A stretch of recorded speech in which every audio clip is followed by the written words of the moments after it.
What the hell have you done? Funny, I warned you. Elias Thorne, a black man, never cared about attention, titles, or neighbors. He lived on the same stretch of mountain land his family had guarded since the early 1900s. 2,000 acres, stone dam, and a lake his great-grandfather carved with his own hands. It was quiet, private, and fully his. That peace ended the day Victoria Sterling arrived.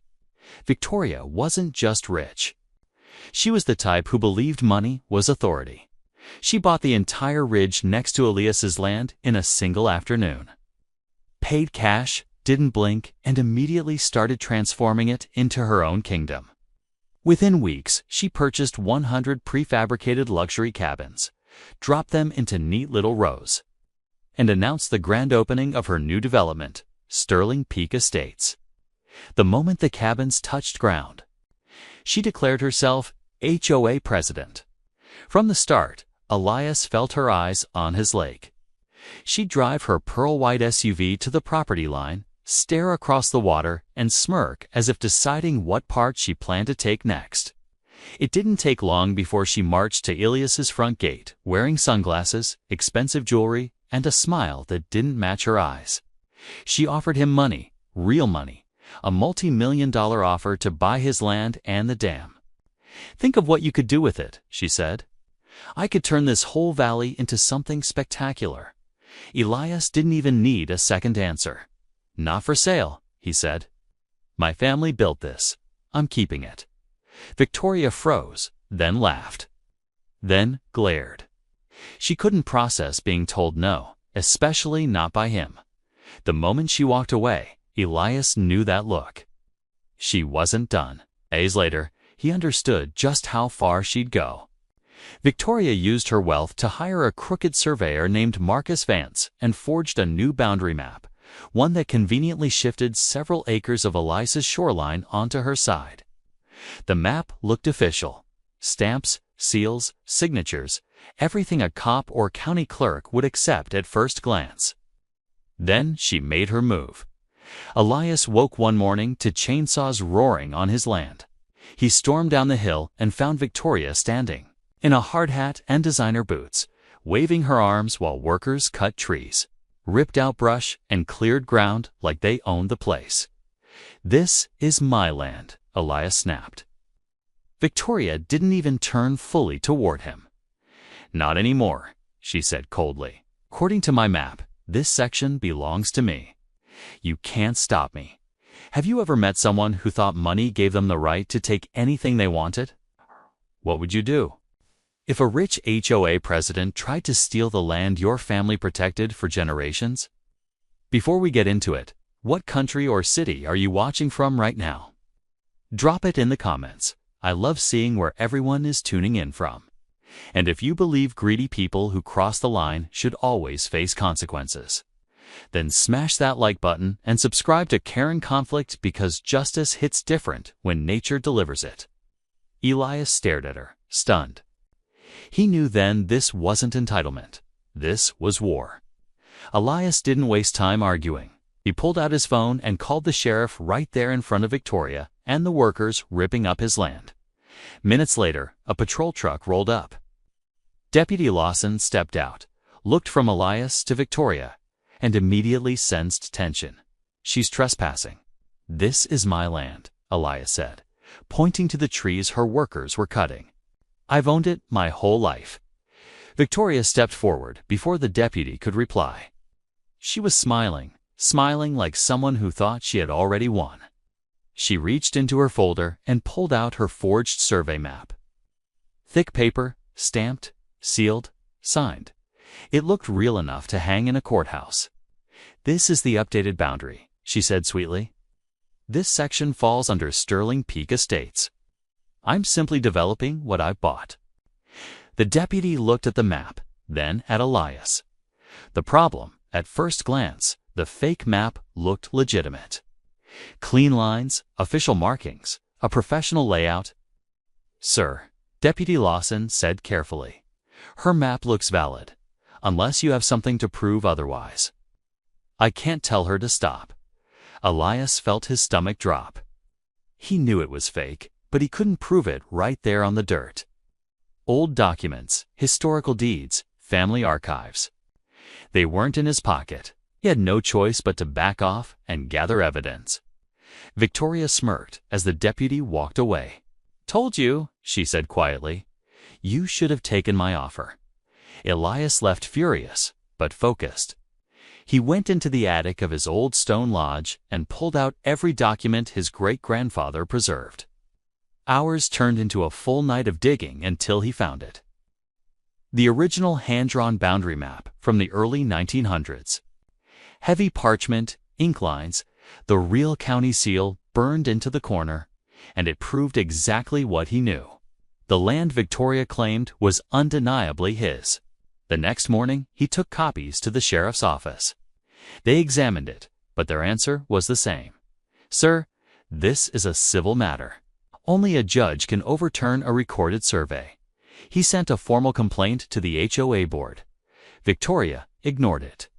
He filed an injunction. The court date, 5 months away. And Victoria wasn't waiting. With her money and influence, she pushed construction full speed. Bulldozers moved non-stop. Concrete was poured. Frames went up. Roofs followed. In just 3 to 4 months, all 100 cabins were completed. Victoria walked the property daily like a queen inspecting her kingdom. She believed she had beaten him. She had no idea her downfall was already written in the water. By the time Victoria's 100 cabins were finished, Elias knew one thing: court wouldn't save him. With like 1 month still left before his hearing, Victoria would use those months to claim established use. Sell units, move families in, and twist the law until the judge refused to demolish anything. She thought she was untouchable. She wasn't. Elias went back into his family archives, this time studying not the land, but the dam. His great-grandfather had left everything: structural diagrams, handwritten notes, and the original water level tolerances. And buried in those notes was the one thing Victoria never saw coming. The land she stole sat inside the dam's legal flood easement zone. In simple terms, the dam could safely raise the lake several feet higher, and the exact slope Victoria built on was the area designed to go underwater during maintenance or emergency overflow. It was her fatal mistake. Elias spent days documenting every cabin: elevation levels, GPS readings, photos, drone footage. Then he prepared one certified letter, a 48-hour legal notice, informing Victoria and the Sterling Peak HOA that the dam would be raised to its natural maximum level for safety inspections. He mailed it. Victoria refused to sign. She saw his name, scoffed, and told the mail carrier, "Nancy Miller, return to sender." He's bluffing. Refusing to sign didn't protect her. It only created a record that she knowingly ignored a legal warning. For the next 2 days, Victoria continued celebrating her victory. Workers cleaned windows, staged furniture, hung curtains, swept porches. She toured the site like a billionaire, unveiling her empire. Elias said nothing. He waited. When the 48 hours expired, he drove down to the dam. With a toolbox and a thermos, he unlocked the steel access door, stepped into the cool concrete corridor, and walked straight to the 2 massive wheel valves controlling the spill gates. He placed both hands on the first wheel, took a breath, turned. Metal groaned through the entire structure. The gate shifted. Water flow slowed. The lake began to rise, quiet, steady, unstoppable. By noon, the water kissed the edges of Victoria's freshly laid turf. Workers noticed. By 1 p.m., it reached the cabin steps. By 2 p.m., the ground turned into mud. As the water kept rising, the construction crew finally panicked and called Victoria. She drove straight to the development site, right onto the open field where all 100 cabins stood in neat rows along the shoreline. When she stepped out of her SUV, she saw it immediately. The lake had already swallowed the grass and was now climbing over the concrete slabs.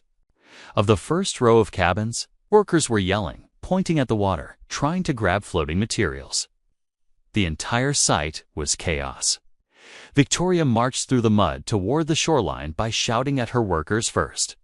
"Why is the water this high? Who let this happen?" Nobody answered her. Then she spotted Elias standing on the ridge above the cabins, watching everything from a clear vantage point where the rising waterline was fully visible. She stormed toward him, mud splashing, face twisted in disbelief and anger. She stopped several feet from him and screamed directly at him. "What is going on here? Why is my land flooding?" Elias didn't move. He simply raised the certified letter copy in his hand, the same warning she refused to sign, and pointed at the rising water behind her. "I told you this would happen," he said. 48 hours. You ignored it." Victoria spun around just in time to see water rushing under the cabin decks, swallowing the foundations one by one. Her voice cracked. Her face fell. For the first time, she understood she was losing everything. Victoria stared at the water creeping past her boots, swallowing the first row of cabins like the ground itself had turned against her. Men shouted behind her, grabbing tools, pulling equipment back, trying to save anything before it floated away. But nothing they did mattered. The lake was rising too fast, too steady, too deliberately. She spun back toward Elias. "Stop it," she screamed. "Shut your dam down this instant." Elias didn't flinch. "This is a documented flood easement zone," he said, holding up the certified notice again. "Your cabins are sitting directly inside emergency water territory." "I warned you." Victoria's voice cracked. "You can't do this. I built an entire community here." "You built it on my land," Elias said. "Illegally." That was when she pulled out her phone and dialed the sheriff. "Get up here right now," she barked. "He's destroying my property." Deputy Lawson arrived 15 minutes later at weaving through trucks and floating lumber until he reached Victoria, who was soaked from the knees down, shaking with rage. "Arrest him," she ordered. "He's flooding my cabins." The deputy walked up to Elias, who calmly handed him the entire packet. Copies of the 1900s boundary map, drone photographs, GPS elevation data, proving the cabin sat inside the flood easement, and the certified 48-hour warning Victoria refused to sign. The deputy's face shifted as he read. He turned back to Victoria. "Ma'am," he said slowly, "he notified you. He has riparian rights to operate his dam. And these cabins are inside the legal flood buffer. This isn't a criminal matter." Victoria's mouth dropped open. "What? Do you not see what he's doing?" "I see exactly what's happening," the deputy said. "And everything I'm looking at says you were warned." He is within his rights. Victoria looked like the ground had vanished beneath her. Behind her, the water surged halfway up the cabin walls. Porch lights flickered out. Foundation slabs vanished under brown waves. Entire pallets of new furniture floated like rafts. Her $20 million project was dissolving in front of her eyes. Insurance inspectors came the next day. They took one look at the damage and the forged map and immediately denied all claims. Gross negligence, illegal construction, and falsified documents.